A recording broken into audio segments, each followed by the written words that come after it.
కోట్లు గాడిద పాలు. ఒక్కో గాడిదను 1,50,000కు అమ్మిన డాంకీ ప్యాలెస్. ఒక్కొక్క గాడిదనట వాడు 1,50,000కు అమ్మిండట ఒక కంపెనీ వాడు. ఆ కంపెనీ ఏంటంటే డాంకీ ప్యాలెస్ అట. లీటర్ పాలు 1,600కు కొంటామని వాడు ఆశ పెట్టిండట. ఒక లీటర్ గాడిద పాలు 1,600 రూపాయలకు కొంటామని ఆశ పెట్టిండట. 400 మంది రైతుల దగ్గర నుంచి భారీగా వసూలు చేసిరు. 3 నెలలు పైసలు ఇచ్చిరు, పరారైపోయారు. తెలంగాణ సహా 4 రాష్ట్రాల్లో మోసాలు లబోదిబోమంటున్న బాధితులు. గాడిద పాల పేరుతో ఒక సంస్థ ఘరానా మోసానికి పాల్పడ్డది. ఈ పాలతో భారీ లాభాలు పొందొచ్చంటూ తమిళనాడుకు చెందిన డాంకీ ప్యాలెస్ అనే సంస్థ ఏకంగా 400 మంది నుంచి డబ్బులు వసూలు చేసింది. తమిళనాడు, కర్ణాటక, ఆంధ్రప్రదేశ్, తెలంగాణ రాష్ట్రాల్లో అమాయకులను ఆశపెట్టి తమ దగ్గర గాడిదలు తీసుకుంటే వాటి పాలను లీటర్కు 1,600 చొప్పున కొంటామని నమ్మబలికింది. ఫస్ట్ సెంటర్ను ఒక ఐఏఎస్ ఆఫీసర్తో ప్రారంభించి, మన ఎందుకు ఐఏఎస్ ఆఫీసర్ని అడిగితే వాళ్ళ అడ్రస్లు తెలుస్తాయి కదా, ఎవడోడు ఏందన్నది, ఆ పేరు రాయొచ్చు కదా, ఓపెన్ చేసినది. ఆ వీడియోతో యూట్యూబ్లో భారీగా ప్రచారం చేసుకున్నది. దీంతో ఆశపడి సంప్రదించిన వారి వద్ద ట్రైనింగ్ కోసం 50,000, గాడిదకు 1,00,000 రూపాయలు, డిపాజిట్గా 5 లక్షలు వసూలు చేసింది. ఇలా సుమారు 100 కోట్లకు పైగా కాజేసింది. కొద్ది నెలలు గాడిద పాలు కొన్న తర్వాత ఆపేయడంతో బాధితులు ప్రశ్నించారు. చెక్కులిచ్చి అప్పుడు తప్పించుకున్న నిందితులు ఇప్పుడు పత్తా లేకుండా పోయారు. దీంతో బాధితులు శుక్రవారం హైదరాబాద్ సోమాజిగూడ ప్రెస్ క్లబ్లో సమావేశం నిర్వహించారు. తాము అన్యాయమైపోయామని, 18 నెలలుగా పోరాడుతున్నామని, అయినా న్యాయం జరగట్లేదని వాళ్ళు వాపోయారట. ఏం కష్టం చూడండి పాపం, ఇట్లా మోసం చేస్తున్నారు దొంగలు. ఇగో ఈ తమిళనాడులోని తిరునల్వేలిలో ఉన్న డాంకీ ప్యాలెస్ అట. తమిళనాడులోని తిరునల్వేలి కేంద్రంగా డాంకీ ప్యాలెస్ అనే సంస్థ ఆన్లైన్లో 2022లో గాడిద పాల బిజినెస్ మొదలుపెట్టింది. బాబు ఉలగనాథన్ అనే వ్యక్తి ఆధ్వర్యంలో గిరిసుందర్, బాలాజీ, సోనికారెడ్డి, డాక్టర్ రమేష్ టీం దందాకు లీడ్ చేసింది. 2022 మే నెలలో తిరునల్వేలి జిల్లా కలెక్టర్ విష్ణువేణుగోపాల్, ఎన్ఆర్సీఈ మెంబర్స్, ఆహార సంస్థల డైరెక్టర్తో సంస్థ ఫామ్కు ప్రారంభోత్సవం చేసిరట. అంటే మన ఇక్కడ ఐఏఎస్ కాదు, అక్కడున్న ఐఏఎస్. దీన్ని వీడియో తీయించి యూట్యూబ్లో, ఇతర సోషల్ మీడియాలో పోస్ట్ చేసి తిరుపతికి చెందిన సోనికారెడ్డి ప్రమోట్ చేసింది. గిరిసుందర్ మార్కెటింగ్ చేసిండు. బాలాజీ మార్కెటింగ్తో పాటు రైతుల దగ్గరకు వచ్చి పాలు కలెక్ట్ చేసుకొని వెళ్ళేవాడు. రమేష్ కుమార్ తాను డాక్టర్ని అని పరిచయం చేసుకొని ట్రైనింగ్ ఇచ్చేవాడు. కోవిడ్ నేపథ్యంలో ఎక్కువగా పోషకాలు, రోగ నిరోధక శక్తి ఇచ్చే గాడిద పాలకు డిమాండ్ ఉందని, అందుకే డాంకీ మిల్క్ బిజినెస్ లాభాలు తెచ్చిపెడుతుందంటూ తెగ ప్రచారం చేశారు. దీంతో జనాలు ఎగబడ్డారు. ఇప్పుడు మన ఇండ్ల ముందు కూడా ఒకసారి గాడిద పాలు అని, బేసిక్గా అవి కాస్ట్లీయే ఉంటాయి అనుకుంటా, కానీ వీళ్ళు దీన్ని ఒక స్కామ్ కిందకి మార్చేసారనమాట. 5 లక్షల సెక్యూరిటీ డిపాజిట్ అట. సెక్యూరిటీ డిపాజిట్ కింద రిఫండబుల్ అమౌంట్ అంటూ ఒక్కో రైతు దగ్గర నుంచి 5 లక్షలు తీసుకున్నారు.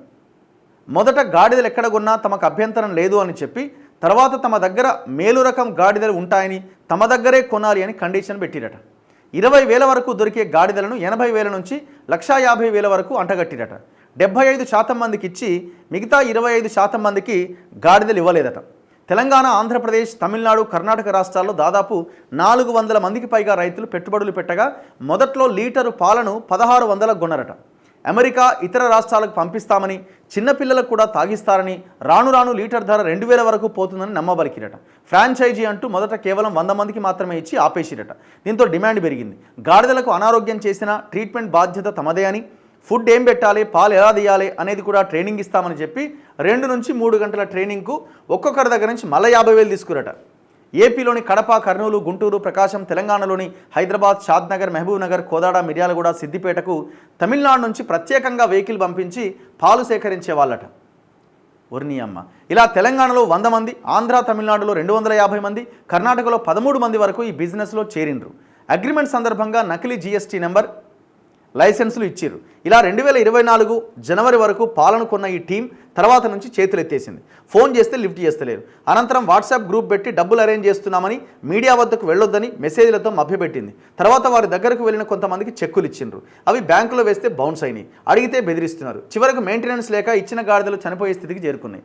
మొత్తానికి ఆ గాడిదలను చంపుతున్నారు. ఇక చెన్నై పోలీస్ స్టేషన్లో ఫిర్యాదు చేసేందుకు వెళ్తే పోలీసులు పట్టించుకోలే. అలాగే కర్ణాటకతో పాటు ఆంధ్రప్రదేశ్, తెలంగాణలో కూడా చాలామంది బాధితులు ఉండడంతో ఆయా రాష్ట్రాల్లో ప్రెస్ మీట్లు పెట్టి అవగాహన కల్పిస్తున్నారట. అయ్యో ఎంత ఘోరం పాపం. నేను వాళ్ళు ప్రెస్ మీట్ పెట్టి పాపం ఏడా సోమాజిగూడ ప్రెస్ క్లబ్లో ప్రెస్ మీట్ పెట్టి వాళ్ళ బాధ మామూలు బాధ కాదు పాపం, అంత పాపం కష్టపడి సంపాదించుకున్న డబ్బులే. వాడు ఎవడో తమిళనాడు వాడు ఇట్లాంటి కంపెనీలు చాలా ముంచుతున్నాయని ఆలోచన రావాలి కదా. ఎక్కడ పోయేది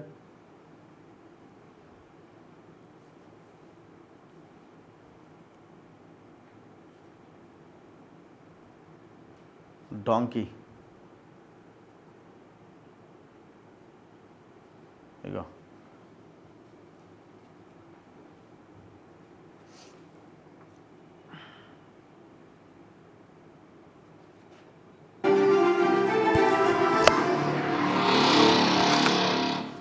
ఇది తెలుగు రాష్ట్రాల్లో జరిగినటువంటి 100 కోట్ల పెద్ద కుంభకోణం. ఇక్కడ ఉన్నటువంటి రైతులందరూ చాలా పేద కుటుంబాల నుంచి, చాలా మధ్యతరగతి నుంచి వచ్చినటువంటి సాధారణ రైతులు సార్. సో ఈ డాంకీ ప్యాలెస్ అనేటువంటిది తమిళనాడులో తిరునెల్వేలి అనేటువంటి డిస్టిక్లో ముక్కడాల్ అనేటువంటి గ్రామంలో ఉంది. దీనికి ప్రొపరేటర్ యు బాబు, గిరి సుందర్ అనేటువంటి ఆయన మార్కెటింగు, సోనికారెడ్డి అనేటువంటి అమ్మాయి తిరుపతి నుంచి వైస్ ప్రెసిడెంట్ మార్కెటింగ్ చూసుకుంటుంది, బాలాజీ అనేటువంటి ఆయన శివకాశి నుంచి మార్కెటింగ్ లాజిస్టిక్స్ చూసుకుంటాడు, ఆ రమేష్ కుమార్ అనేటువంటి ఆయన డాక్టర్ గుజరాత్ నుంచి వస్తారు.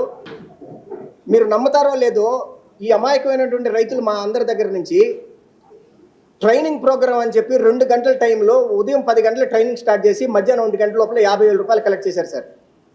తర్వాత ఈ డాంకీ ప్యాలెస్లో ఫ్రాంచైజీ తీసుకోవాలంటే ఒక్కొక్క మనిషి దగ్గర, ఒక రైతు దగ్గర 5.5 లక్షల డిపాజిట్ వసూలు చేశారు. టోటల్ 400 మంది రైతుల దగ్గర 5.5 లక్షలు వసూలు చేశారు. 22 కోట్ల రూపాయలు లిక్విడ్ క్యాష్ తీసుకున్నారు యూబాబు అనేటువంటి వ్యక్తి, ఈ 5 ఫ్రాడ్ టీమ్ ఫ్రాంచైజీ మెంబర్స్. నా గురించి చెప్పాలి సార్, నా పేరు సాయిబాబు, గుంటూరు జిల్లా మాది. నేను బెంగళూరులో జాబ్ చేశాను. 20 సంవత్సరాల నుంచి కుప్పంలో ఉన్నటువంటి రైతులతో నేను ఎంతో మంచిగా ఉంటాను, యానిమల్ లవర్ నేను. సో అక్కడ ఉన్నటువంటి పేద కుటుంబంలో ఉన్నటువంటి 3 స్నేహితులతో నా ఫ్రెండ్షిప్ ఉండటం వలన వాళ్ళకి నేను ఇన్వెస్ట్మెంట్ పెట్టి వాళ్ళు వచ్చి 2022లో డాంకీ పాల్ గురించి చెప్తే నేను ఎంతో ఇన్స్పైర్ అయ్యి, సరే ఇది సమాజానికి ఉపయోగపడేది, ఇప్పుడే కరోనా పోయి సంవత్సరంన్నర అయింది, సో మనం సమాజానికి మంచి చేస్తున్నాం, చిన్నపిల్లలకి మంచి చేస్తున్నటువంటి ఒక మంచి ఉద్దేశంతో 56 లక్షలు పెట్టి ఈ డాంకీ ఫామ్ అనేటువంటిది ఒక కుప్పంలో పెట్టామండి. పెట్టినాక 3 నెలలు చెక్స్ ఇచ్చాడు అందరికీ, ప్రతి చెక్ బౌన్స్ అయింది. అలాగే NRCE national research centre on equines చేసిన ప్రచారం ద్వారా ఇంతమంది నడి రోడ్లోకి వచ్చాము.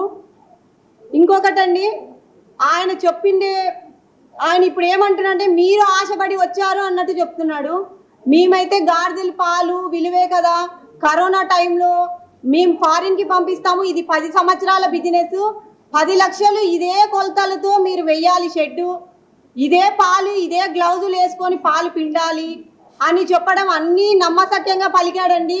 దాని విధంగా మేము మోసపోయాల్సి వచ్చిందండి. ఇంతమంది మేమందరూ ఏమంతా తిక్కవాళ్ళేం కాదు, మాకు తెలిసి చాలా చాలా హైలీ డ్రామా చేసి మెయిన్ కలెక్టర్ గారు వచ్చారండి.